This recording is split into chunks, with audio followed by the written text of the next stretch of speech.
நானும் இந்த அகரத்திற்கு நிதி உதவி கடந்த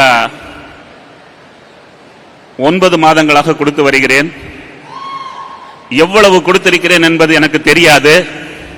ஏனென்றால் நான் எங்கு பேசினாலும் அங்கிருந்து பணம் இங்கே டைரக்டா வரும், எங்கிட்ட வராது. ஆனா இன்னைக்கு நான் செக் கொண்டுட்டு வரல. ஒன்னே மட்டும் சொல்ல ஆசைப்படுறேன்.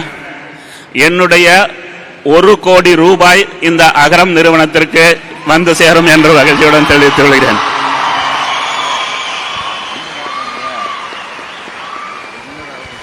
அது மட்டுமல்ல, இந்த அகரம் நிறுவனத்தில் 67% பெண்கள் படிக்கிறார்கள் என்பது தெரிந்து என்னுடைய மனம் மிகவும் மகிழ்ச்சி அடைகின்றது. ஒரு குடும்பத்தில் ஆண்கள் வெற்றி பெற்றால் குடும்பமே முன்னேறும். ஆனால் ஒரு குடும்பத்தில் பெண்கள் வெற்றி பெற்றால் சமுதாயமே முன்னேறும் என்று கூறிக்கொள்கிறேன். நன்றி, வணக்கம்.